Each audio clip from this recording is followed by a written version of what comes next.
I watched some. I watched some highlights more than anything. I didn't actually sit down and watch it. I'm going to the game on Saturday, so that'll be cool. Oh yeah, well, let me guess. Don't tell me. Raiders, No. Rams, Mm-mm. I mean, I can just I tell you. guess. Browns? Nope. No. Okay, let me guess. Colts? Yeah. Colts Nice. and Packers Of course. in Indy. Oh. Oh yeah, yeah. Got it. So, Funny guy. Funny me. Funny you. I took a lease out on your heart. I took a lease out on your heart. Can I at least have bar?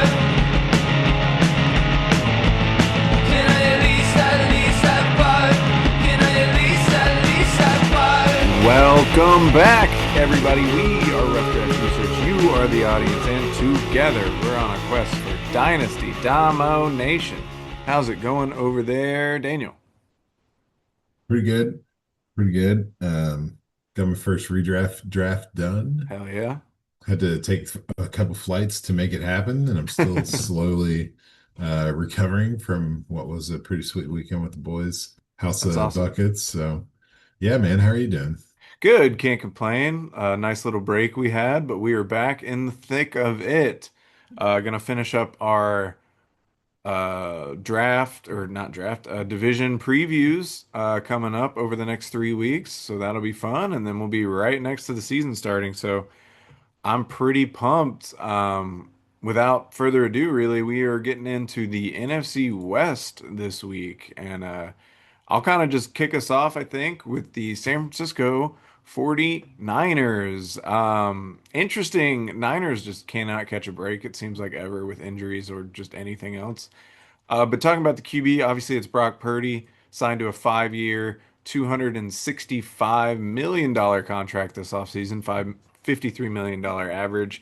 And the Niners decided he was worth that, and it's time for him to kind of prove it.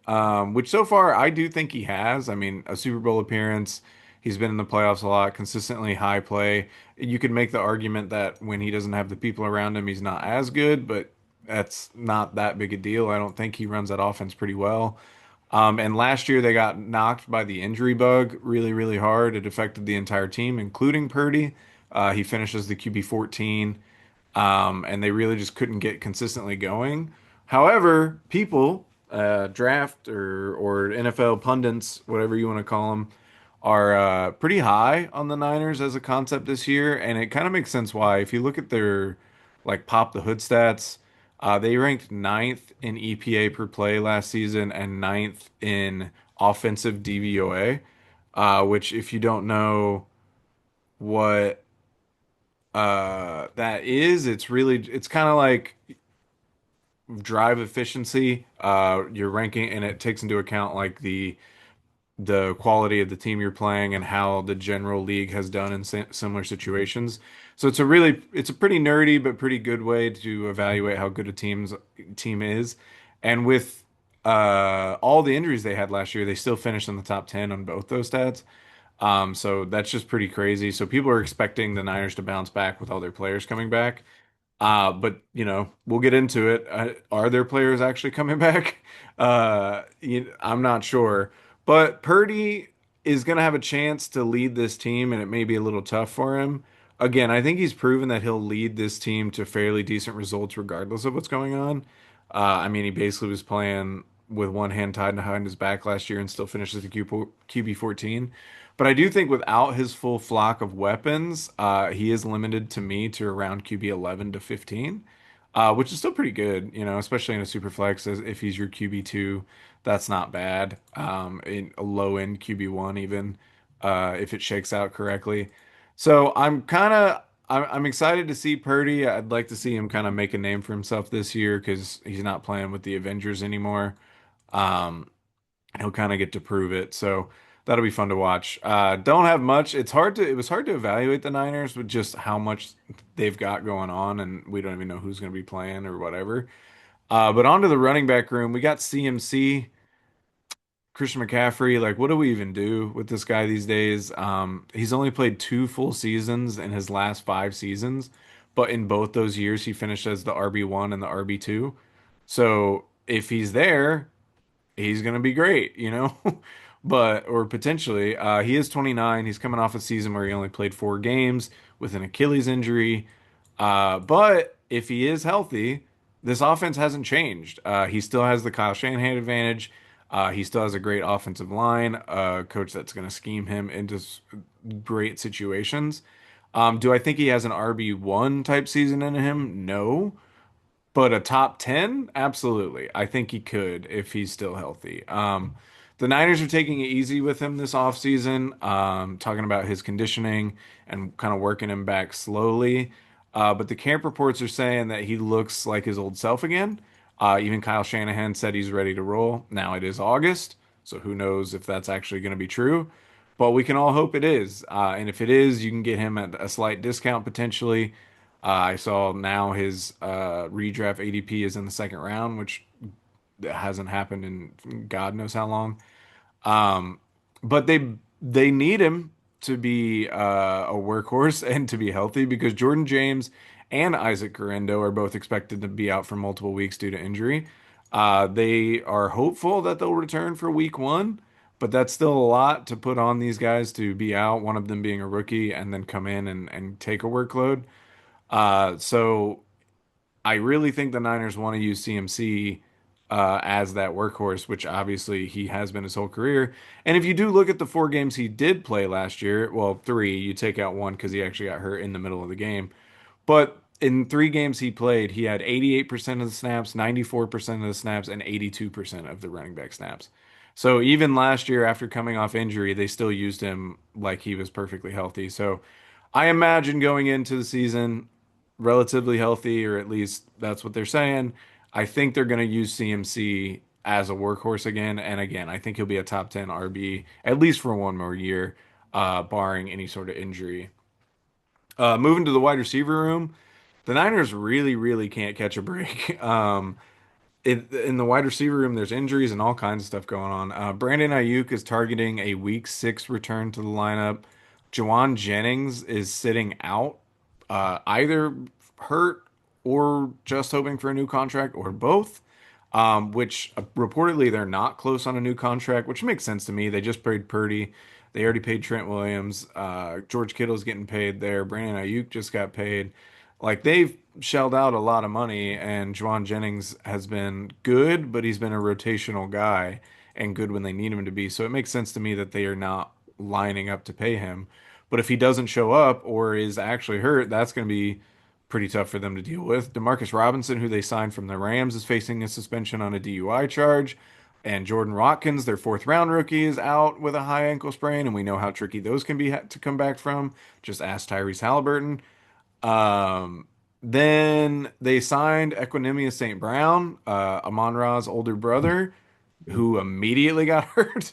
So they're just reeling right now, and Ricky Parasol is the only guy that's seemingly healthy, and he's coming off an injury earlier this offseason. So they're going to need Parasol to step up into his first round shoes if they want this passing game to get going. Um, and if you look at what Parasol did last year, obviously he started slow. That'll happen when you get shot in the offseason. It's kind of tough to deal with. Um, and then he was kind of dealing with nagging injuries all season last year.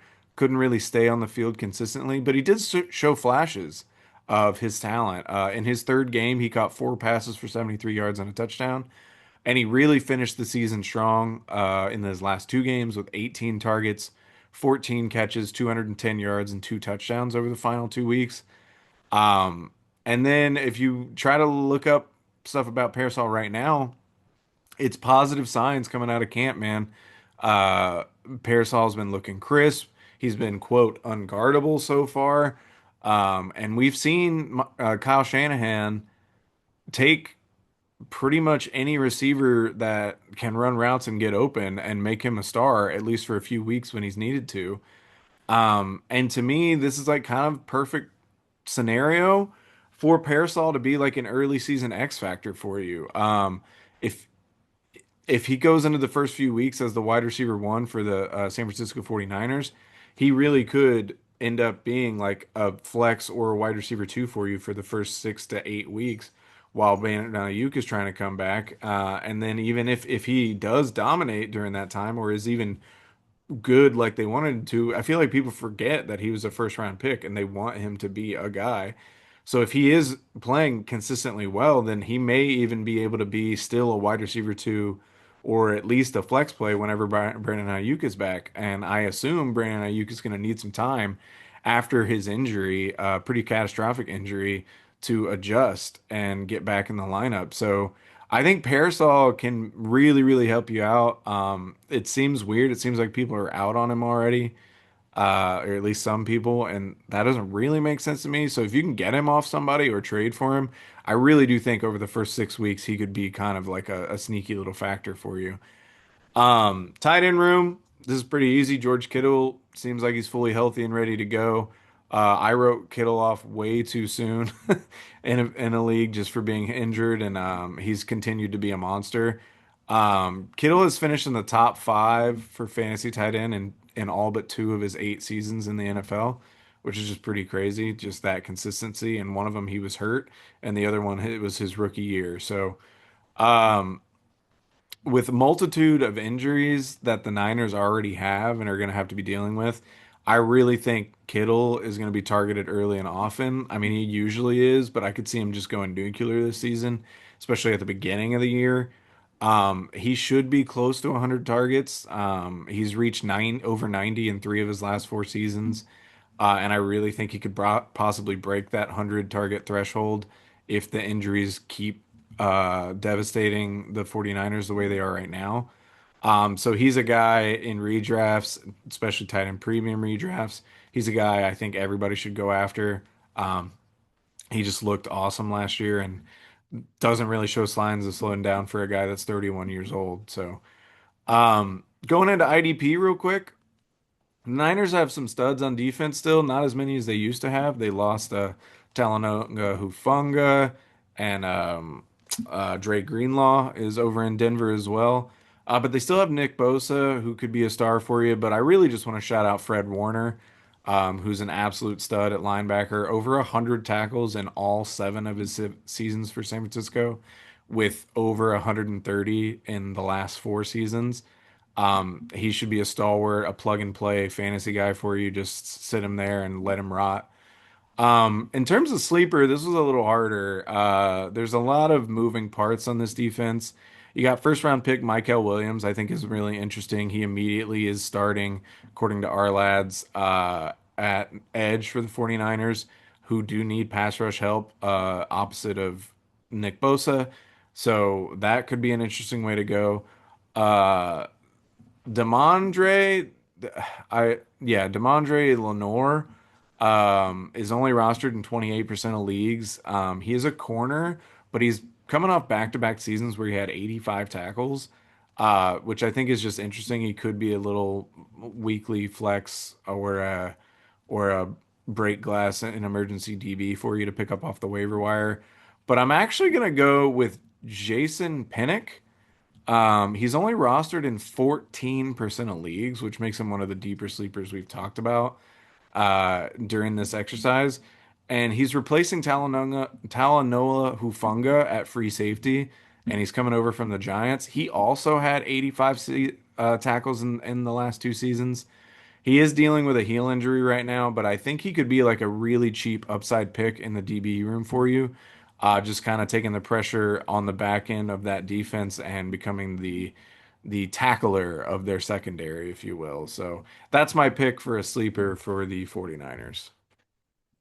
All right, I got that. It sounds like they've got some shakeups on the defensive side of the ball compared to what we'd known them for. I was going through this division as I sometimes do, Hmm. and it blew me away that the Niners were 29th in points allowed. So Oh, wow. there were only 3 teams that allowed more points than them. Hmm. Pretty painful Yeah, for a that's team tough. that had been hardcore defense, but that's all right. I do feel like sometimes avoid this team for reasons unknown. Mm. But this year, it feels like the folks to avoid are clearly labeled. Yeah. Um, and the folks to pursue are insane. I mean, Kittle for one is gonna, I mean, there's easy bet on him to be the tight end one. He's going to get smothered, coming off 92 targets last year. I imagine that's easily 120 or greater this year with the rest of that room. I was looking forward to a little Demarcus Robinson, but missing time on the DUI, that's going to slow him down. As a player that I've always, he's achieved for a long time, and I always thought he was a good wide receiver three for a team that could have some fantasy pops as he has had through his career. But when you're looking at like Jennings, like this is his time to shine, and he's either holding out or not healthy. It's kind of a bummer. But yeah, Parasol and Kittle are just, I mean, you got to just get them where you can. Hmm. Especially we're talking redraft. Kittle's a guy you could cheat up easy into the top 4 rounds. Um, so I'm with you. We'll see how Brock does. I'm still skeptical, but you're saying, it's kind of be on him this year to see what he's got coming at us. So Let's do it. yeah, you got to do what you got to do. But let's see. I'll get into the Cardinals. Okay. You guys like the Cardinals? This is another team that, I mean, I don't know. It's a team that is kind of tricky to discuss as far as like optimism and 2025 season, because skill position wise, you're staring at the same squad, like 100%, not much movement at all. You got Kyler Murray coming in. I think we all know Kyler by now. I think he's getting slept on a little bit. He's coming off a decent year as a QB 10.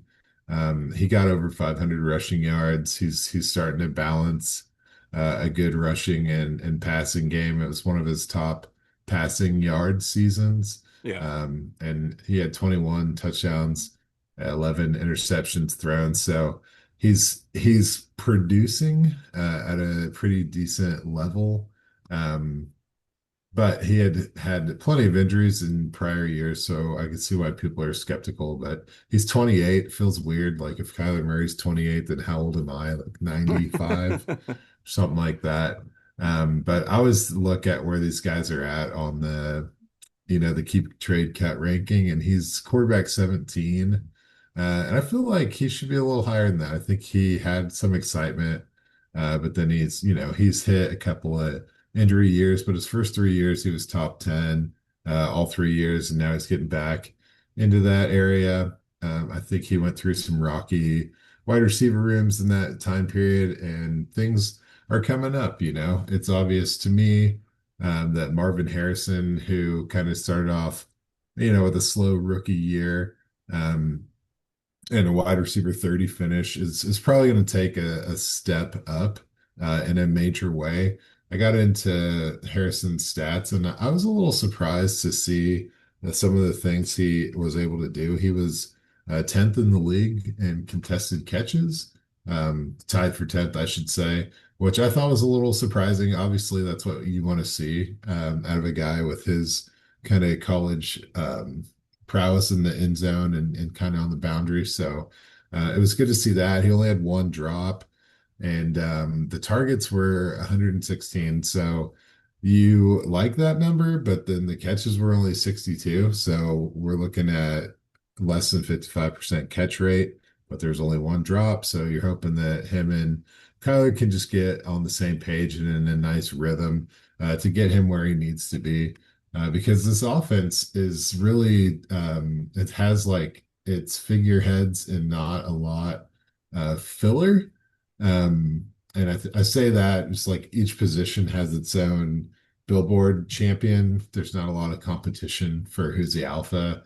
If you're looking at the wide receiver room, of course, there are other receivers on this team, but you're looking at Michael Wilson, who we're excited about, still kind of are excited about. I mean, he's a little bit underrated, but he hasn't really cracked the top 50 in wide receivers.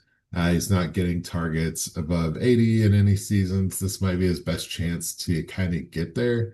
But right now he's struggling with concussion during camp, so he might not hit the ground running Mm. so much. So it's a little tough, but so that's kind of why I'm leaning like Marvin Harrison, doing well. He just put up some statistical things that were good, and it kind of just made it feel like growing pains.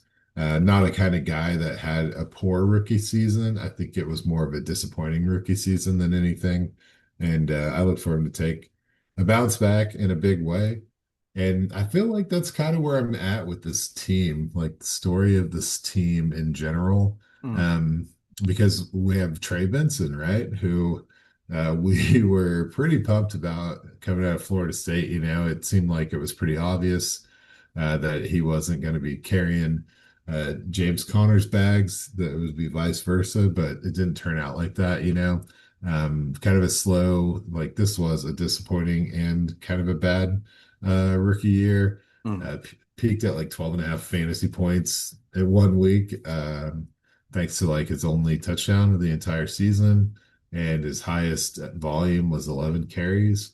And he never had a game with more than two targets. And that was only one game that he had two targets. So he just wasn't really a factor in the run game, which is I don't know. It makes you hesitant to buy into him at all, but I'm still willing to give him the benefit because he still had pretty good efficiency when he was running. It's like 4.6 yards per carry, which is the same as James Conner. It just all went through Conner, but I don't think that they're going to rely on Conner heavily, just strictly because of the history. Like Connor played a 16 game season, which is the most games he's played in any season his entire career.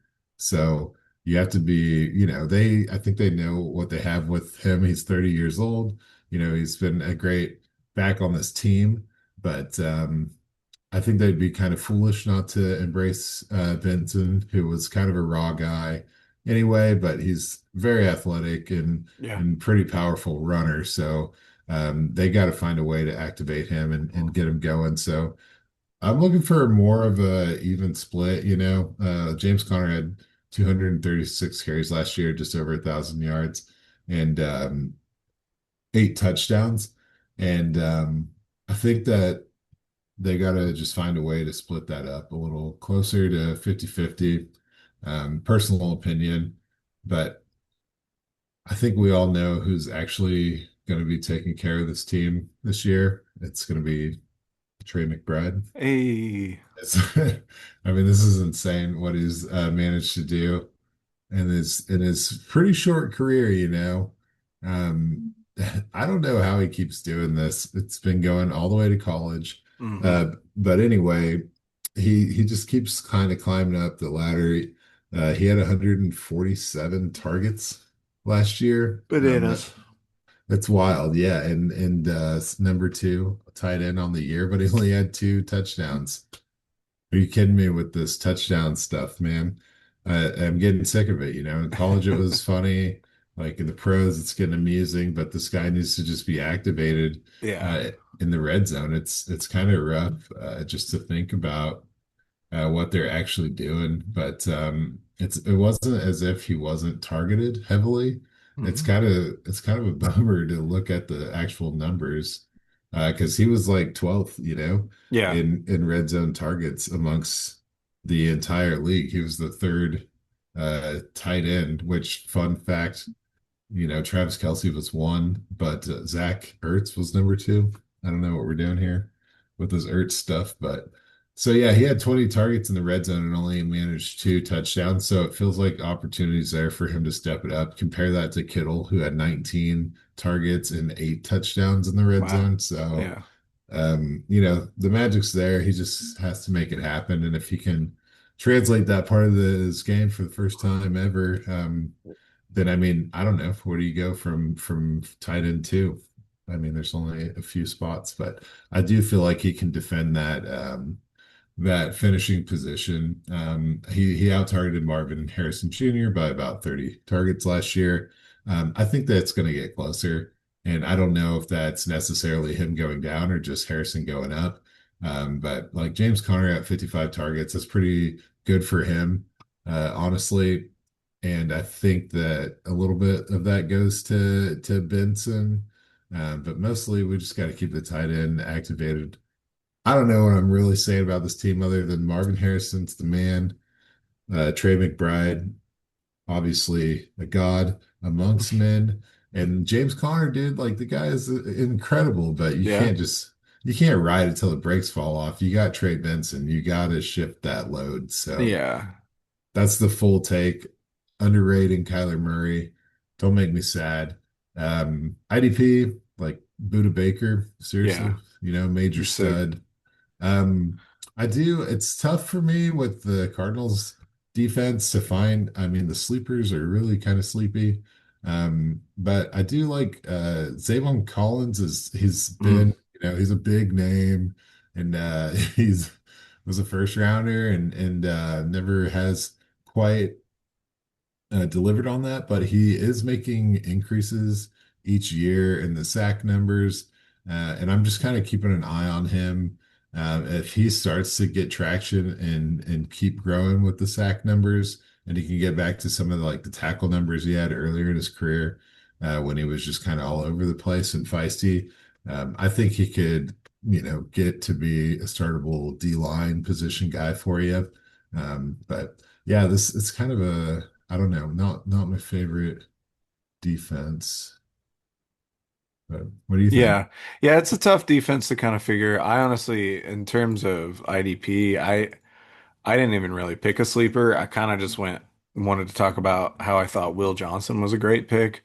I don't Hmm. think he's a good pick for IDP fantasy, but he's looked good so far in the preseason, and getting him in the second round when he was definitely a first round talent will help the Cardinals out a lot.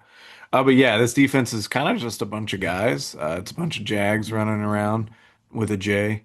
Uh, Yes. and so it's kind of tough to really like put your hat on somebody other than Buda Baker. I tried that uh the linebacker Mac something. I can't remember. Melton. No, what is his name? Why am I? That's the Mac Yeah, Wilson. Mac Wilson. I tried him quite a bit Mm. last season as a linebacker, Oh and he yeah. was just kind of meh. Um, so yeah, I'm not really in on the Cardinals defense. I think they will be better, but not in terms of like IDP. I'm not getting super excited. I do think people are sleeping on Kyler. In fact, in our Superflex Roasted League, I just went to see who has Kyler, see if I could figure out a trade for him. That's AJ. I don't know how he feels about Kyler anymore, but maybe Good I can Lord. work that out. I do like Kyler. I think he could take a step up. I think like you're saying, I think Marvin Harrison and him will have a better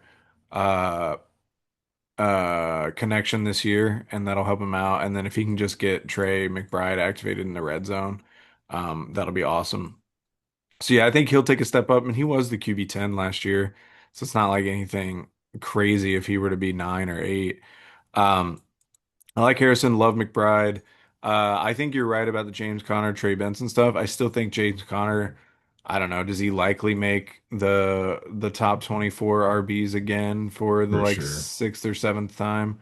Definitely. That would be awesome for him, but it might be on the lower side again. While Trey Benson, a guy who was an athletic freak, like you said, he was raw, but he had some interesting traits that I think they're going to try and take advantage of. Yeah, he's a powerful back, and I think, I mean, it make me happy just to see it. R.I.P. James Conner, the big JC here. But Yeah. I'm only milking James Conner in like every single league. So Nice. Yeah, you got the jersey. You should have worn the I jersey. do. I should have. Yeah, what is wrong with me? I'm still recovering from this weekend. I got you. No worries. All right, on to the Seattle Seahawks. This was an interesting team to me to talk about. Obviously, it starts with Sam Darnold. He is coming over from Minnesota, and he had a great year last year, his best year ever. But you have to ask the question, was it Kevin O'Connell, Justin Jefferson, and being on a team as good as Minnesota? Were they the only reasons of Donald's success? He was the QB9. His previous high was QB 25, which was his rookie season. So that would seem to indicate yes. Darnold completely smashed all of his career highs, basically in any um, uh, metric you want to look at. Um, Completion percentage, yards, touchdowns, PFF grade, basically everything. He absolutely smashed his previous high. And then he did all that behind an offensive line that ended the season last year ranked 18th by PFF in Minnesota.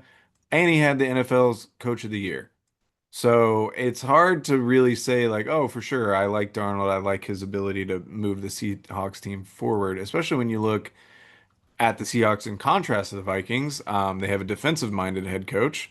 They have a brand new offensive coordinator because they couldn't get their offense where they wanted it last year, Clint Kubiak, after firing Ryan Grubb. They have an offensive line that is beginning the season ranked 30th in PFF's preseason rankings, after finishing one spot ahead of that at 29 last season. So not great. All these signs kind of spell doom for Darnold, in my opinion. But I could honestly see him regressing, but like regressing to the middle of the road because he was so electric last year. If you want to discount the last few weeks and the playoffs, he was really, really good. I could see him regressing to like QB 15 to 20, which isn't great, but is like maybe a fine flex QB or a fine QB2, depending on your league. But to me, it makes Milrow a pretty interesting stash, Jalen Milrow, in most all formats, especially Superflex Dynasty. He has elite rushing ability, and if he can develop as a passer, that would be incredible. I say that about every rushing QB, cough Anthony Richardson, but it's swinging for the upside. That's what you're doing with these guys. Because if he can just be a startable passer and then that rushing ability that he's already showed off in his preseason, that could really take your team to the next level. I'm not out on Darnold necessarily, but I'm not in on him either. Just kind of a weird move, especially the way they did the contract. Seems like they could get out after year one if they really wanted to. And the hype around Milrow this offseason has already been kind of shaken, got to be shaken Darnold high of boots. Uh, Running back. Kenneth Walker III was the RB12 in terms of points per game last season.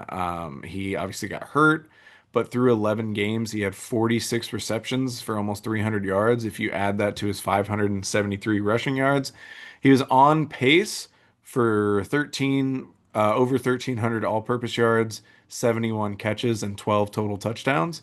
That was an uptick in his receiving ability, which was nice to see.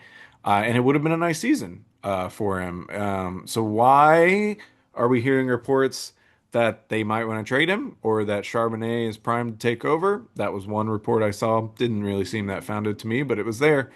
It's because Charbonnet, if you look at him in points per game, he was the RB 31, but that accounts for games where Walker also played. If you take the Walker games out, Charbonnet averaged 19.2 points per game, which is higher than Walker's points per game on the year, and would have made him fifth in terms of points per game. Now, that'd be pretty crazy to sustain that for a whole season, but Charbonnet really, really showed some juice. So the question has to be asked, like, should Walker owners be worried about this? Um, I would say they should maybe a little just because Walker's been in and out of the camp practice all offseason due to foot injury. The reports are that he looks great whenever he's in there, and that Mike McDonald's really just stated that they have a plan for Walker and they're following that plan to keep him healthy, not that he's in any sort of running back one battle. So I'm not really too worried if he can stay healthy. Because if you look at the split between the two when they were both healthy, you average it out, it was a 64 to 36% split in terms of touches or snaps. We have the same coach. We do have a different offensive coordinator, so they may change things may change a little bit, but I don't think it's that likely that Walker all of a sudden is on the bench compared to Charbonnet. What these numbers do tell me, though, is I want both these guys. I think Zach Charbonnet has taken the crown as the most valuable handcuff, which is not something I don't really believe in handcuffs generally anyway. But Charbonnet does seem like a guy, if you're going to go after Walker, which I do think makes sense because I think he could have a big season if he's healthy. Like I said, he was on the pace for RB12 in terms of points per game anyway. I would also get Charbonnet later on just to cover yourself because it seems like whoever's in this role is going to score some points. So onto the wide receiver room. We were all talking all offseason that JSN was going to take a massive leap in his second season, and he did just that, jumping from the wide receiver 48 to the wide receiver 9. 100 catches, 1,100 yards, 6 touchdowns. That's obviously before DK left the team. JSN out targeted DK anyway, 137 to 108. So it's clear that at least in that coaching staff's eyes, JSN was already the wide receiver 1 in Seattle. The real question is like, what is his ceiling? And did he reach it last season? I'm not sure that JSN can get much better than the wide receiver 9, unless the QB play like were to increase somehow, which I'm skeptical about that with Sam Darnold. But I also don't see him falling off a cliff either. The Seahawks are set on JSN being the guy, letting both DK Metcalf and Tyler Lockett walk. That's 211 targets up for grabs. They did bring in some guys, but not like anybody that's even remotely going to challenge JSN's workload. You got Cooper Kupp coming in and MVS, but neither of them at this point are 100 target guys, at least not in my eyes. Maybe you could make an argument for Cooper Kupp, but if neither of them get 100, that still leaves room for JSN's targets to increase even more. Um, you could argue that Kupp might be, like I said, around 100 targets, as he has been the past 3 seasons, reaching exactly 100 last year. But he's just the obvious number 2 in this offense. JSN can and has been lining up all over the field during the offseason. They're using him everywhere, trying to get the right matchups. So I'm excited for 2025 JSN. I think he's being a little undervalued right now. I think he could be a mid-tier wide receiver 1 instead of a wide receiver 2, which is kind of where he's being drafted right now. Cooper Kupp is an interesting guy as well because he showed he can still have some great weeks, posting above 20 points in 4 games last season and 3 more above 15. So 7 out of his 12 games that he played, he was 15 points or more, which is pretty good. He is on the very wrong side of 30 though, and obviously has been injury prone. Hasn't played a full season since 2021, so that's a little worrisome. And I think Cooper Kupp is like a week to week low end wide receiver 3, kind of at best. Maybe get some boom weeks out of him, and that's about it. Um, you might expect me to talk about MVS next, but you'd be wrong because that guy's best fantasy finish was wide receiver 54. So I just think he continues to be irrelevant. On that note, the camp reports out of camp are already that Torrey Horton is taking away first team reps from MVS and that MVS is predominantly playing with the second team. If you look at these guys, they have a similar build. MVS being 6'4", 206, ran a 4.37. Torrey Horton 6'3", 196, and ran a 4.41. That 40 time came after being on the shelf with multiple injuries last season for Horton. He looked good in his first preseason outing. He had 7 targets, 3 receptions, 31 yards, and a touchdown. He was open more than that.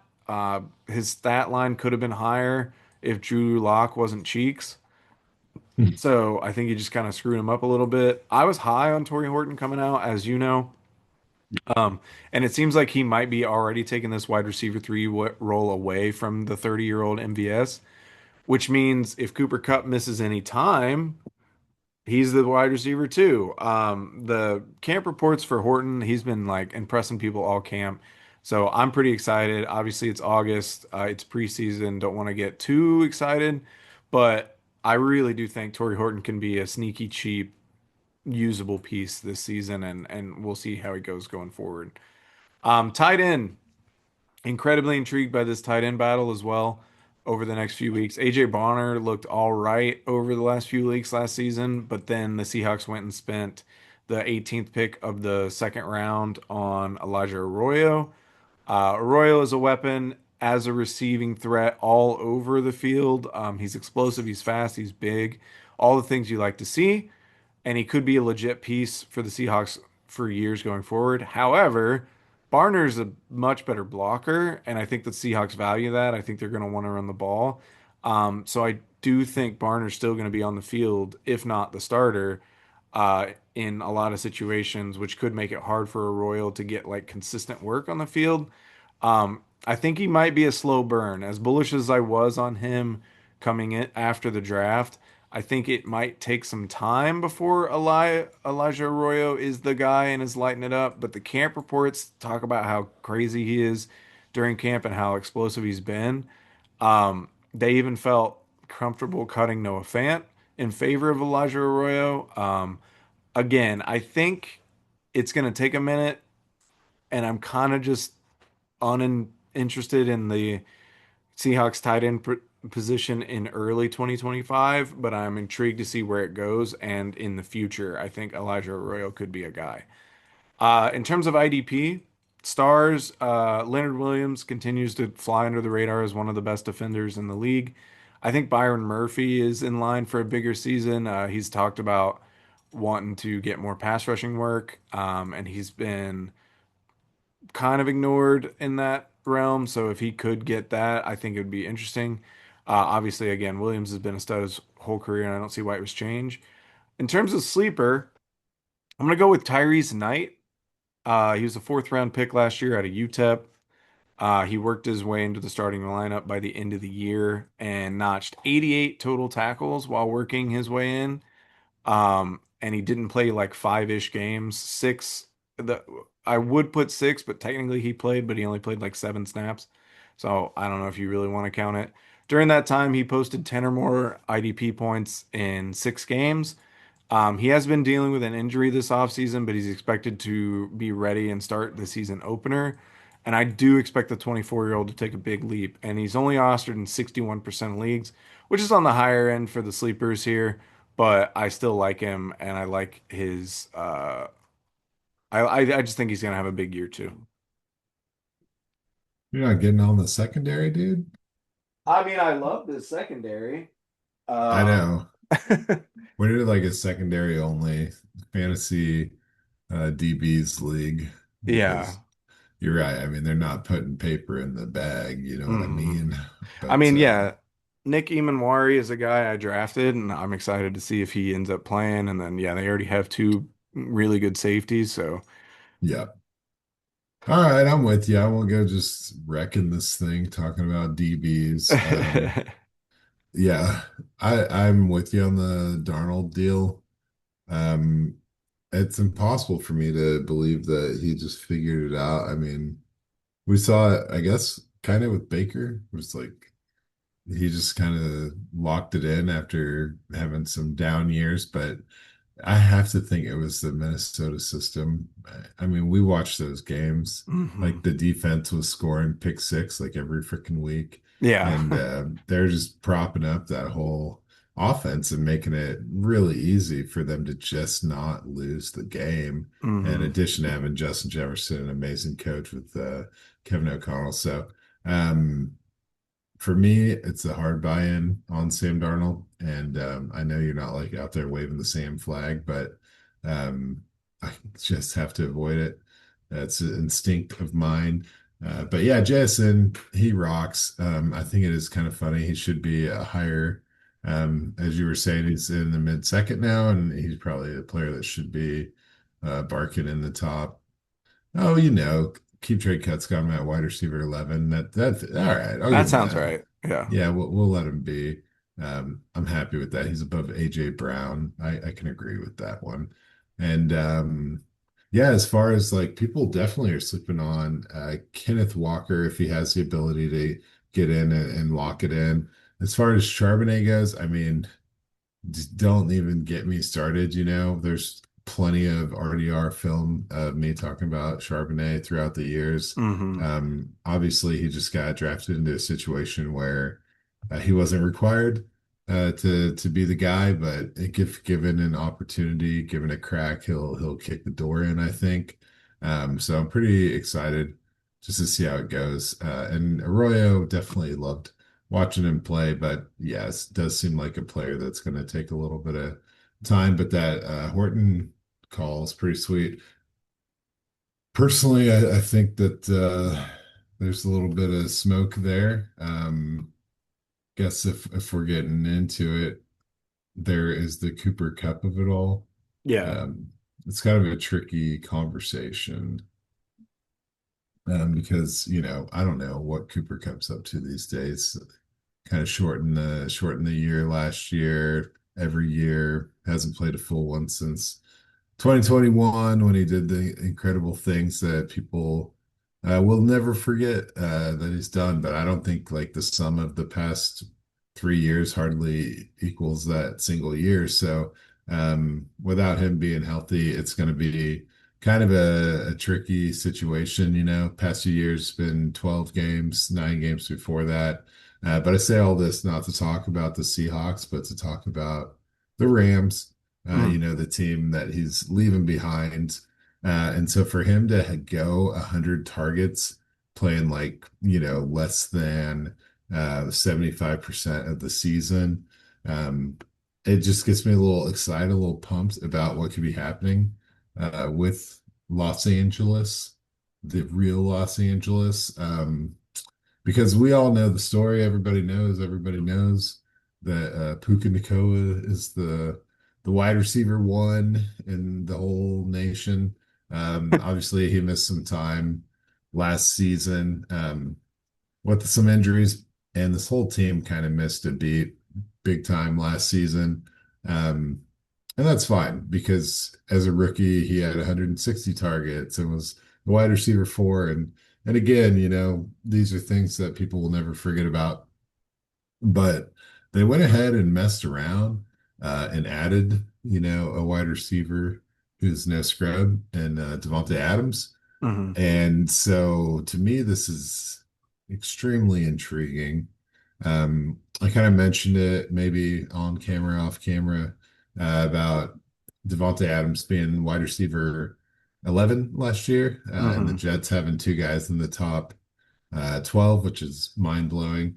Um, but if you have him, right, capable of doing great things, he's sitting there, last year's 141 targets in 14 games. So if you're looking at 10 targets per game, that basically matches the Puka Nacua volume of his rookie year, except Adams is 32 and he's still doing it seemingly in and out without much fail, without much detriment. He's still putting up efficiency and good catch rates and everything that he's been known for, being one of the greatest, definitely top guy. The past few 10 years, I'd say he's been one of the top dogs. So anyway, I say all this to say I think he's got a lot in the tank.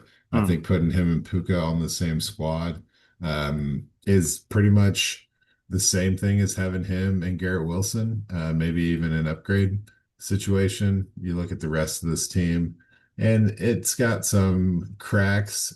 You've got to look at the line, their pass blocking last year was 30th. So that's a little sketchy, but their run blocking was sixth, and they do have a run game that we'll talk about later. But this is a more balanced team, I think, than the Jets were last year offensively. Hmm. And it's kind of hard to say that when you think of like the names the Jets had, but I feel it's true. So then you have to look at Stafford. Um, I think that there's some hesitation. He's starting to um, I don't know, kind of deteriorate. He followed Cooper Cup through that amazing year, and then it's kind of been up and down a little bit since then. But last year he was PFF quarterback 21. He did play 16 games and was a fantasy quarterback 19. And he didn't really perform at a high level, like we have been kind of used to. Hmm. Um, so I think that he has an opportunity to get back in the saddle and rebrand himself, but he's dealing with a disc in the back. It's expected to run and practice this weekend, but it is something you have to keep an eye on for many, many reasons. He's 37. And when you get to that age as a quarterback, like nothing's really guaranteed. I know we've all seen some miraculous things in the past few years, but there's been guys, like Eli Manning and Matt Ryan and you've got other names in there as well, Kirk Cousins, if you want to count that. There's just guys that have kind of tripped up at this age. Big Ben really fell off. He made it to 39, but Philip Rivers is kind of the same way. They didn't finish strong. I know, Matthew Stafford is probably better than most of those quarterbacks, but he's at that age where it could just happen, physically or just like the speed of the game. I don't know. I just am a little scared what's going to happen, but if he can go out there and give it a nice run, he has one of the best 1-2 wide receiver duos in the league.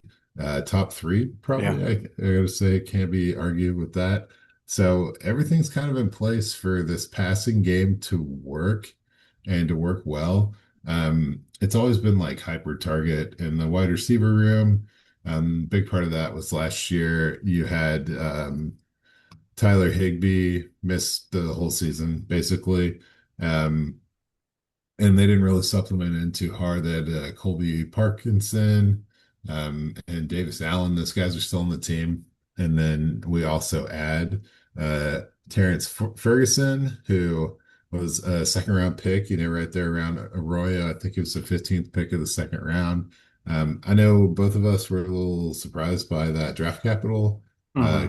He didn't have a ton of buzz, but he was a solid player for the Ducks. So, could be something to keep an eye on. He's missing time right now, some injuries, so he's not going to catch fire.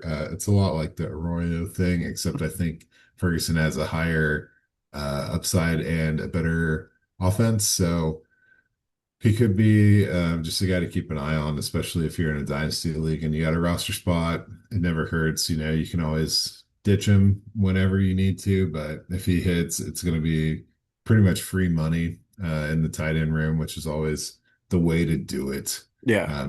if you ask me. But I guess I'm delaying the inevitable, right? Like we have to talk about the running back room, Hmm. and I don't know. Okay, first of all, I'm still scared of this passing offense, okay? I'm very frightened. So I love Puka Nacua. You do, we do, they do. It's a great story. But I'm looking at his red zone targets last year, and I know he didn't play full season, but he only had 12. Hmm. That was the same as Xavier Leggett and Alan Lazard. So it makes you wonder, like, is that a fluke? Is something they're going to work out? And what were they doing in the red zone? And then you look at the rushing attempts, and then Kyron Williams, led the league in red zone rush attempts with 65 is a pretty good number. It's a healthy number. Um, so you get excited about him. You think about the things that he has done and can do.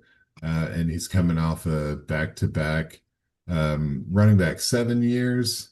And like these weren't the best years for the Rams. So for him to be able to do that, I think it's been pretty impressive, but he's still getting slept on. Like every year, we're just waiting for a rookie with like not much draft capital and not a ton of pedigree to come in. Like Blake Corum was supposed to take him down, Yeah. and now we got Jarquez Hunter. Like, oh shit, we should be frightened.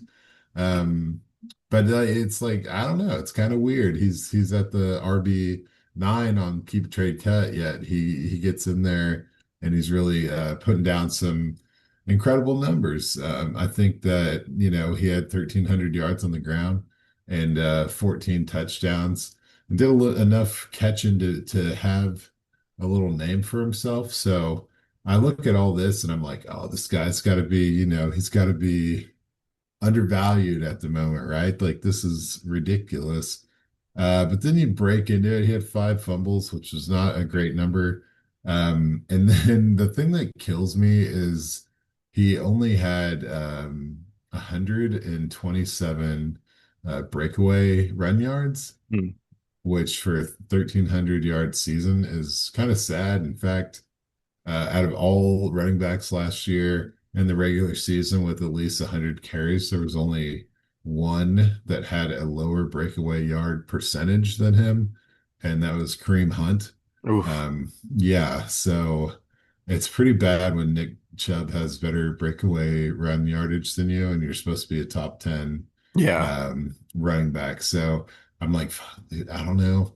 I like Kyron. It feels good. Like he feels like a guy we should cheer for. He Hmm. came out of nowhere and kind of like, set us all straight as far as like dissing him and stuff. But like you get deep in there and he's not really forcing a lot of missed tackles. I mean, 50 is not a bad number, but for the volume he had, you think he could do a little bit better. He only had 2.7 yards after contact per attempt. That's not really a good number.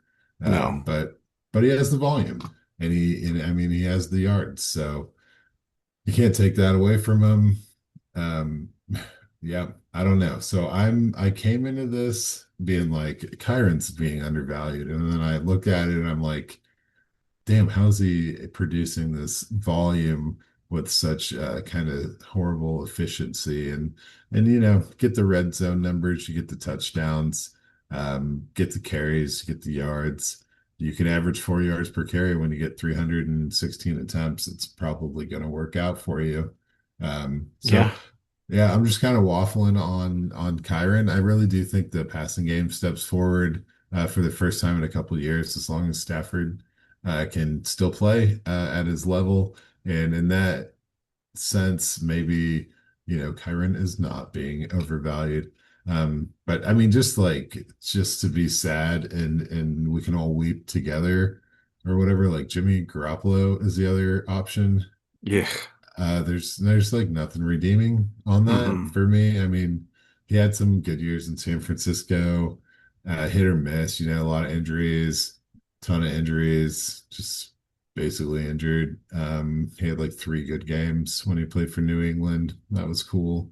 I'm just not getting hot and heavy about it.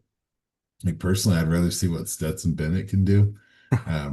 But I guess I'm just crazy. I don't know. Rams, you'll figure it out. Sean McVay, like he'll figure something out and it'll be Yeah. all right. Really, I mean, their defense, hey, you got to get pretty excited about what they've done with some of these young Hmm. players coming in. So for me, I think that it's hard not to like lean on Jared Verse, just big Yeah. excitement. I think he is going to be a stud in his second year. Um, and then like sleepers is kind of hard because all these guys are pretty high profile. You got your Byron Youngs and your Kobe Turners, and I guess your entire IDP squad is what I'm reading off. Brandon Fisk is good, but I do think Nate Landman is a sleeper. I know I've talked about this guy before, but he's coming out of Atlanta in his fourth year, and I think he does play a better linebacker role than he's been credited with just coming out of Atlanta. I think he slots into the Rams defense in a nice way that's going to make him pretty aggressive. I think he's going to pop numbers that will surprise us kind of on the opposite, side of Omar Spieth. So that's kind of where I'm at with the sleeper. I do like Landman, and I think that there's enough balance in this front that he can kind of just get away with, you know, just mopping up tackles while other players are being avoided. Yeah. No, it makes sense. I mean, yeah, they rebuilt this defense and you threw out Jared Verse. That was my guy I wanted to highlight. He just had an electric rookie season, obviously defensive rookie of the year. Hopefully he can continue that. But yeah, that front seven is nasty. Like you said, I've got two of them on my IDP roster and they're both startable week to week, to be honest. Like I've got Byron Young and oh my goodness, why can I not think of his name? Kobe Turner, dude. Kobe Turner. Yep. I don't, yeah, idiot. Yeah, Kobe Turner and Byron Young. And like you're saying, like all this talent pushing guys towards Landman could really help him out, at least in mopping up some tackles. So I like that. I'm with you. I like the Terrence Ferguson pick. I'm getting heating up on it, but I could see it being similar to Arroyo and the fact that like it might take a little while. Puka and Devontae, I think, are absolutely one of the top wide receiver combos. People act like Devontae Adams wasn't sick last year, and he was. Like he has been his whole career. Well, Yeah. outside of it, like his rookie year. And Puka was third in points per game, even with all the time he missed. So that should be electric. It really comes down to Stafford and if he's actually going to play, if he's healthy enough to play. Like it seems crazy that this came out of nowhere and he's doing some alien, amoral repairing stuff instead of practicing. I don't know. If that was Aaron Rodgers, this whole world would come unglued, but that's neither here nor there. Um, Kyron, yeah, Kyron's gonna be. They just paid him too. I'm not worried Yeah, about 3 years, 33. So Yeah, let's say that. I'm not worried about Blake Corum. I wasn't worried about Blake Corum last year until they had Kyron on punt returns, and that scared me, which was dumb in retrospect. But not really worried about Blake Corum at all. Jarquez Hunter is interesting. I do feel like they could use a change of pace guy to help. And like you said, he's not that explosive, Kyron. So maybe they look to go somewhere else. But until I see it, I kept saying that about Kyron, and it never happened. So I'm not gonna be the guy trying to plant my flag on that. Um, Division leaders this time Oh God. is tough. Yeah, let I me feel get like this there's spreadsheet up for them. three or four guys for each position. So we'll go through. I'd throw out Kyler for QB. Okay. Wow, I didn't see that coming. I guess I didn't think it through. But yes, definitely beats Sam Darnold. Yeah. Yeah. Stafford, I think, is if he's healthy the whole year, but I'm just skeptical of that now. And then Pretty Brock, surprised, yeah. pretty Yeah. good surprise, but I mean Kyler beat him last year, so like I'm just gonna roll with Kyler. I like that. Um, Running back, Hmm. woof. See, it could be CMC, it could be Kyron, it could be Kenneth Walker. Connor. Probably not, Probably but not. Probably maybe. not. Could be D Ricardo. Oh shit. I don't know. I don't really know where to go with this one, man. I'm gonna go against everything I've ever said in my life and just put CMC up there. Why not? Okay, CMC. One last ride. Okay, I I, can live with that. I've been avoiding him for like 10 years, so why not? Just let it ride. Wide receiver, I think it's either Puka or JSN. I think you have to go Puka here, just out Okay. of respect. It's a good Okay. division. It's like a sleeper division for wideouts if Brandon Ayuk can get right and Parasol can Yeah. take off. Yeah, for sure. Okay, out of respect, we'll go Puka. And then it's Trey McBride or George Kittle. Damn, dude. Damn, dude. That's tough. I mean, I want to say McBride, but just the way things are shaking out in San Francisco, I mean, Kittle's going to get 180 targets, man. Yeah, you're not It's going to be wrong. insane. Like I have Okay. to say Kittle, but this like that's outrageous to me. We'll do the two 49er old men for their last rides, There you possibly. go. There you Okay. go. So Sunset. Kyler, CMC, Puka, and Kittle. We still have not had a division where everyone's represented in the division leaders. So I wonder if we'll get it over the next 2 weeks. Join us to find out. But that is our NFC West wrap up. So hopefully you're still digging this. We are very close to the beginning of the season. So join us going forward. Maybe we can sneak in a little uh, rookie tier list again. Oh Maybe yeah. change it up a little bit. But Let me tier until the then, tiers. we'll figure that out. But until then, we've been Rough Draft Research. You've been the audience. and we'll see you next time. Take care, America.